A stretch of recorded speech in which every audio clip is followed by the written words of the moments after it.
dans cette nouvelle entrevue inspirante dans laquelle je suis très heureuse de recevoir Isabelle Joliquin qui, par son parcours de vie, en fait, est une personne vraiment très inspirante et surtout aussi porteuse d'espoir. Donc, bonjour Isabelle et bienvenue dans cette entrevue. Bonjour Béatrice, merci en tout cas de me consacrer du temps. Ça me fait bien plaisir d'être là avec toi aujourd'hui. Merci. Et pour les personnes qui nous suivent, est-ce que tu pourrais te présenter en quelques secondes? Pas de problème. Donc, je m'appelle Isabelle Joliquin. Je suis formatrice d'adultes dans le domaine de la santé et du bien-être, mais également conférencière, coach certifiée en psychologie positive et également l'auteur d'un livre qui s'appelle Vivre heureuse grâce à ma maladie mortelle. Et puis, je vais vous le présenter. Voilà, c'est celui-là.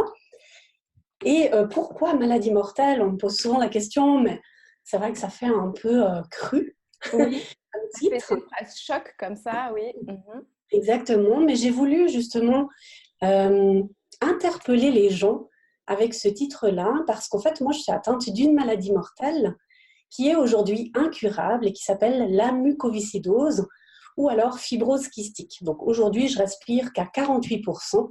Donc c'est pour ça que des fois, j'ai un petit peu de la peine à prendre mon souffle, surtout que des fois, je m'emballe quand je parle. Donc voilà un petit peu qui je suis. Merci Isabelle pour cette présentation. En tout cas, moi, il y a quelque chose qui me parle beaucoup parce que moi, je suis droguiste de métier et donc, ce qui me touchait, c'était la manière de se soigner autrement ou voilà. Et voilà, parce que j'ai toujours été persuadée qu'il ne fallait pas toujours forcément écouter les pronostics des médecins et je trouve que toi, tu es vraiment un exemple de ce fait-là. Est-ce que tu pourrais nous en parler un petit peu plus? Alors c'est vrai que c'est étonnant en fait. J'ignorais que tu étais droguiste. Moi j'ai travaillé 14 ans en pharmacie, donc Ouais. dans une pharmacie principalement qui faisait de l'homéopathie. Mhm. Mais à cette époque-là, j'y adhérais pas du tout. Et pourquoi? Parce qu'en fait, quand j'avais 15 ans, j'étais donc suivie dans un centre hospitalier universitaire. Puis les médecins m'avaient vraiment noirci en fait le tableau de ma vie. Ils m'avaient dit clairement, un, que je ne pourrais pas travailler, deux, que je n'aurais jamais d'enfant, et trois, que je serais hospitalisée 4 à 5 fois par année pour des traitements antibiotiques pour soigner en fait mes poumons. Parce que la mucoviscidose, pour ceux qui ne la connaissent pas, c'est une maladie en fait une maladie métabolique qui fait qu'on a des sécrétions qui se stockent en fait dans le pancréas, donc au niveau digestif, mais aussi au niveau des poumons. Et puis ça empêche en fait de respirer normalement. Et si j'avais écouté les médecins, eh bien, je serais probablement décédée à l'âge de 20 ans parce que c'était le pronostic en fait qu'ils avaient annoncé à mes parents. Mais avec la force de résilience, cet état d'esprit de transformer en fait les souffrances, les épreuves en défis et en opportunités, eh bien, je suis encore là et j'ai 44 ans. Donc, j'ai vraiment défié toutes les statistiques médicales que l'on m'avait dit, d'autant plus que je travaille à 100%, enfin 150, que j'ai une fille de 18 ans et que je n'ai jamais été hospitalisée pour ma maladie. Donc, ça prouve vraiment que en ayant une lecture différente de la vie, des épreuves en fait qu'on a, on arrive complètement à s'en sortir. Et c'est ça que je retiens en tout cas dans tout mon parcours. Mais c'est vrai que quand j'étais en pharmacie, j'avais pas encore cette notion-là, j'avais pas encore cette approche différente. Je crois que je me suis laissée guider, puis après j'ai appris à faire les choses différemment et à voir les choses différemment également. Mhm.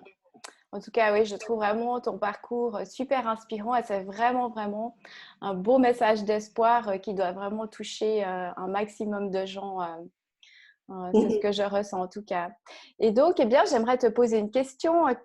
Comment est-ce que tu fais pour gérer ton énergie dans le quotidien?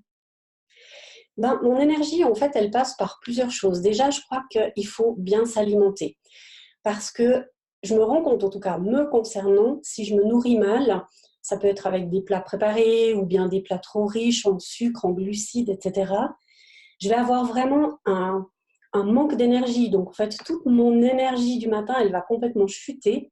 et je vais être fatiguée. Et qu'est-ce que je vais faire quand je suis fatiguée? Je vais remanger du sucre. Et en remangeant du sucre, j'ai un indice glycémique qui va monter, puis qui va redescendre à fond la caisse, et puis je vais remanger du sucre. Donc, c'est une fatigue qui est, comment dire, on n'arrive plus à se sortir en fait de ce cercle de la fatigue.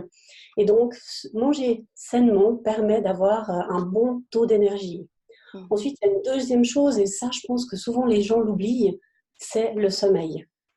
Avoir une bonne qualité de sommeil, parce qu'en fait, pendant qu'on dort, les cellules, elles se régénèrent. Exactement.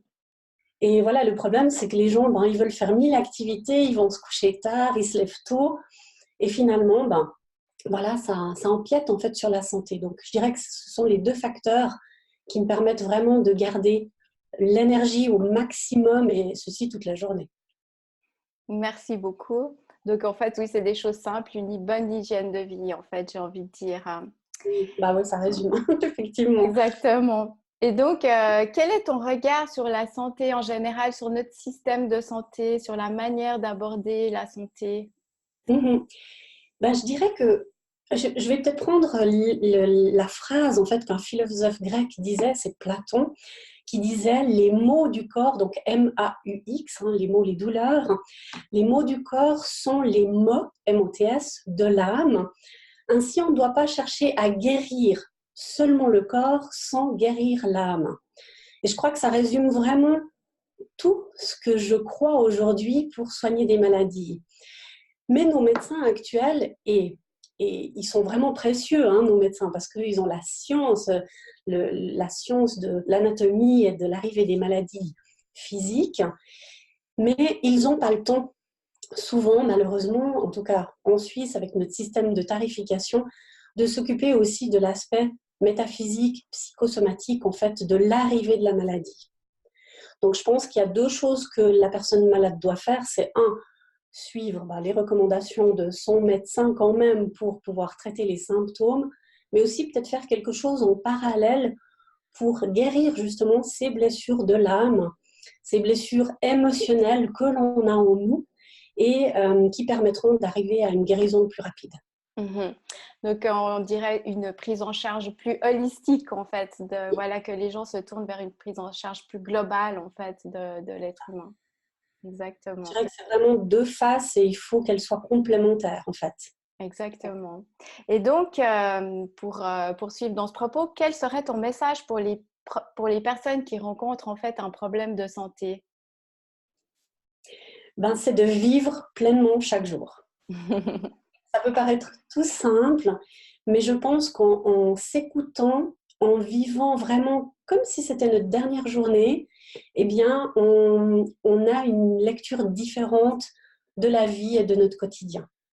Donc, par exemple, une personne qui vient d'apprendre un diagnostic qui n'est pas très drôle, je dirais par exemple le cancer ou une sclérose en plaques ou quelle que soit la maladie, finalement, il y a un gros choc en fait émotionnel qui arrive à ce moment-là. Et puis, c'est de ne pas rester sur ce choc-là, mais d'avoir ces petits bonheurs du jour, en fait. Je dirais que lorsqu'on est dans une période qui ne va pas bien, il faudrait au moins se trouver 3 petits bonheurs du jour. Ça peut être un coup de téléphone qu'on a reçu, ça peut être, je ne sais pas, un oiseau qui s'est posé sur votre balcon, enfin, peu importe les choses. Moi, j'ai mes propres petits bonheurs du jour. Et puis, en faisant ça, on ne se concentre pas sur l'annonce du diagnostic ou la souffrance, mais on se concentre sur quelque chose de positif. C'est ça qui fait qu'on peut aller mieux aussi dans notre quotidien. Merci pour cette réponse qui va vraiment, j'en suis certaine, en tout cas, aider un grand nombre de personnes. Et donc, j'aimerais rebondir par cette question. Quels sont tes modes de ressources, justement? Mes modes de ressources, il y a une chose qui est très simple et qui est gratuite, c'est d'aller simplement se balader dans la nature. Parce que je ne sais pas, mais les gens en général, quand ils sont très stressés ou angoissés, si on les met dans un parc ou au milieu d'une forêt, en général, la première chose qu'ils vont dire, c'est « je me sens apaisée ». Et je dirais que c'est là où je vais aller chercher ma ressource. Quand j'ai mon esprit qui part un petit peu trop dans tous les sens, eh bien, je vais me faire une petite balade en forêt. Le fait de regarder les feuilles des arbres bouger ou même de sentir en fait l'odeur de la nature me permet vraiment de reprendre mes racines et mes ressources nécessaires pour continuer d'avancer. Je dirais que ça, c'est vraiment ouais, une des premières choses. Après, il y a aussi l'aspect de la méditation, parce que la méditation permet aussi de se recentrer sur le moment présent et sur soi-même, et on oublie tout le reste. En fait, on ne va pas penser à faire sa liste à commission ou de préparer le sac de piscine pour son enfant. On est vraiment concentré sur soi et sur son ressenti. Donc, je dirais que ça, c'est vraiment les deux facteurs qui me permettent, en tout cas à moi-même, de me ressourcer. Donc, une recherche de paix finalement, soit par la nature, soit par la méditation et de calme, Voilà. instaurer un plus grand calme à l'intérieur de toi. C'est tout à fait ça. Paix, harmonie, calme. Je pense que ce sont vraiment trois mots qui résument en fait ce que j'ai bien voulu expliquer. Hygiène de vie, ouais.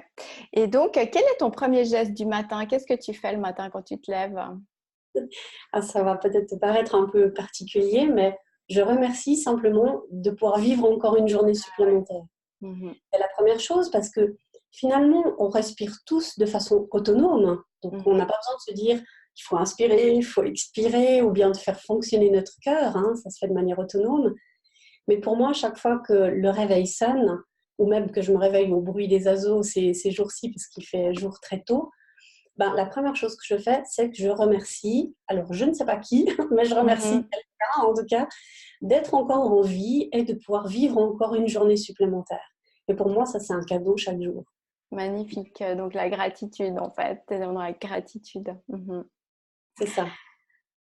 Et as-tu déjà changé la vie d'une personne dans ta vie, dans le cours du parcours de ta vie? Alors oui, et en toute humilité, je vais dire que c'est moi-même. Parce que je pense Génial, que génial. Je ne m'attendais pas à ça, génial. Je crois que déjà, on n'a pas le droit de changer la vie d'une personne. C'est pas notre mission de vie. On n'a pas le droit d'imposer un changement à quelqu'un, même si des fois notre conjoint nous énerve ou nos enfants nous énervent pour des actes qu'ils font et puis que ça nous agace. Mais par contre, on peut se changer soi-même.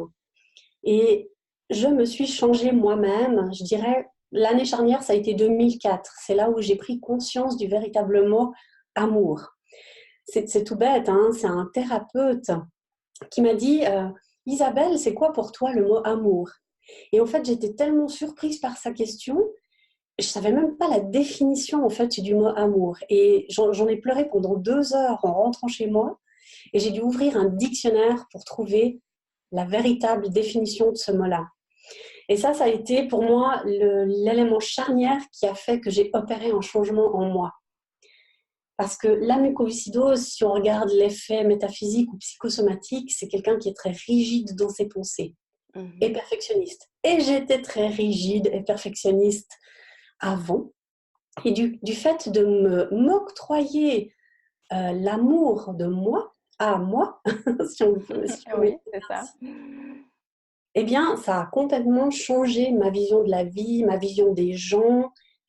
J'ai arrêté de vouloir imposer aux gens ma version, mon idée, etc.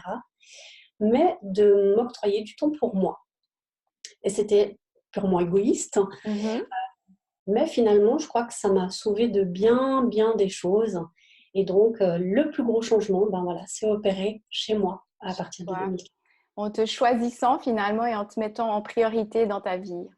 C'est ça, C'est c'est ça. ça.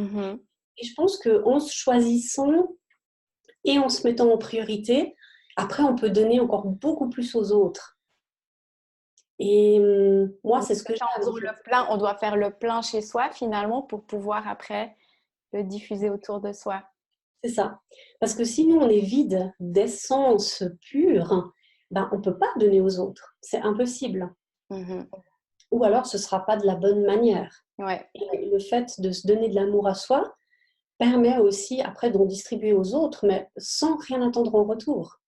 Ouais. Et c'est ça qui est génial et ça me qualifie vraiment dans ma générosité, c'est donner beaucoup, puis voilà, j'attends rien des T'attends autres. rien en retour. Et donc, oui, justement, comment comment est-ce que tu nourris cet amour de toi ou Alors, en prenant du temps pour moi. du temps pour J'ai toi? besoin d'avoir en tout cas 1 heure dans la journée où je vais me consacrer, par exemple, à aller me balader, mais seule, en forêt, pour vraiment profiter pleinement de ce moment. Et puis surtout, je dirais que le plus important, c'est toujours de vivre en pleine conscience, enfin le plus possible en pleine conscience. Et ça permet vraiment de me donner du temps pour moi, et forcément, par analogie, de l'amour, en fait, pour moi. C'est dans ces moments-là, finalement, que tu fais le plein, ouais. Le plein d'énergie et le plein d'amour, quoi. C'est ça, c'est exactement ça. Et si tu avais une baguette magique pour changer quelque chose, ce serait quoi? Je dirais revenir à mes 20 ans, mais avec l'expérience que j'ai aujourd'hui à mes 44 parce que j'ai l'impression vraiment d'avoir perdu, en tout cas, 10 à 15 ans en cherchant des choses et j'étais pas dans le chemin sur lequel j'aurais dû être. Et voilà, si j'avais une baguette magique, j'aimerais bien revenir à mes 20 ans, mais Un avec petit l'expérience. retour en arrière. Et pour toi, c'est quoi une vie accomplie, une vie réussie? Tu le vois ça comment? Je le résume en la phrase que je disais tout à l'heure, c'est vivre pleinement chaque jour. C'est-à-dire, quand je me couche le soir, je me dis, voilà, j'ai accompli tout ce que j'avais envie de faire durant cette journée-là. J'ai dit aux gens que j'aimais que je les aimais, j'ai pris du temps pour moi, j'ai observé la nature, j'ai fait des choses que j'aimais, lire un livre par exemple. Et ça, pour moi, c'est chaque jour est une vie accomplie en fait. Parce Mhm, qu'on ne sait jamais si on sera là le lendemain. mhm, Donc voilà, ça se résume en une phrase, vivre mhm. pleinement chaque jour. Et c'est vraiment ma devise et c'est ce que je partage aux gens en tout cas. En tout cas, c'est une très belle devise, oui, qui est simple et qui est pleine de sagesse, en fait. Mhm. Oui, je te remercie. Et donc, on arrive vers la fin de cette interview. Donc, quel est ton mot final? Qu'aimerais-tu dire aux personnes qui nous regardent? Donc pour moi, le mot final, c'est une chose très simple, c'est être dans le présent. Parce que si on est dans le passé, on crée des angoisses et des peurs. Si on est dans le futur, on va vraiment paniquer sur certains aspects, parce que le cerveau, il est vraiment génial pour faire des scénarios catastrophes. Mhm, en effet. Ce que j'aimerais dire aux gens, le mot final, c'est vivez dans le présent. Consacrez-vous à 110% aux choses que vous faites dans le moment présent. Et ça, c'est vraiment une phrase de Franck Nicolas qui dit vivre à 110%, vivre à 110% avec ses enfants, vivre à 110% dans son travail, vivre à 110% dans son couple. C'est vraiment ça, dans le moment présent, vivre à fond Ouais, c'est l'instant ça. du moment. C'est ce que j'allais dire. Vivre à fond dans le moment présent. C'est ça. Et voilà, ça résume en fait le mot de la fin. Mhm. En tout cas, super. Merci beaucoup pour cette interview. Vraiment super inspirante. Et un très, très beau message d'espoir pour toutes les personnes qui ont des problèmes de santé, en fait. Mhm. Et bien, j'aimerais encore te demander, bien, pour les personnes qui aimeraient en savoir plus sur toi, qui aimeraient te retrouver ailleurs, donc elles peuvent te retrouver où? Alors, sur mon site internet, donc www.isabellejoliquin.com, je pense qu'il y aura des références qui seront écrites au-dessus ou au-dessous de cette vidéo. Et puis, voilà, il y a plein de choses gratuites que vous pouvez télécharger en fait sur mon site internet, notamment des coachings vidéo chaque lundi que vous recevez dans votre boîte email. Et puis tout prochainement, un programme justement qui va toucher au domaine de la santé, qui va s'appeler EMIA+. Et ça, je vous en dirai quelques mots prochainement. Voilà, inscrivez-vous sur les listes d'attente et puis vous serez les premiers informés quand ce programme sera disponible. Ok, Bon. super. Quel beau programme, en tout cas. Hâte d'en savoir un petit peu plus, de voir voilà, ce que tu vas pouvoir proposer aux gens. En tout cas, merci beaucoup pour cette belle interview inspirante, cette entrevue inspirante. Voilà, je suis vraiment honorée de te connaître et je suis aussi très heureuse de pouvoir te faire connaître et de pouvoir diffuser ton message parce que je suis sûre qu'il va aider un grand nombre de personnes. En tout cas, je te remercie du temps que tu m'as consacré, Béatrice, parce que je sais que le temps est compté et c'est comme dans un sablier, hein, tout s'égrène rapidement. Donc, ouais, je te remercie vraiment du temps que tu m'as consacré et puis de notre échange et de ce partage ensemble. Merci. En tout cas, merci bien. À vous, je vous dis prenez soin de vous et je vous dis à bientôt. Bye bye. C'est vraiment génial ce que tu dis. Hein.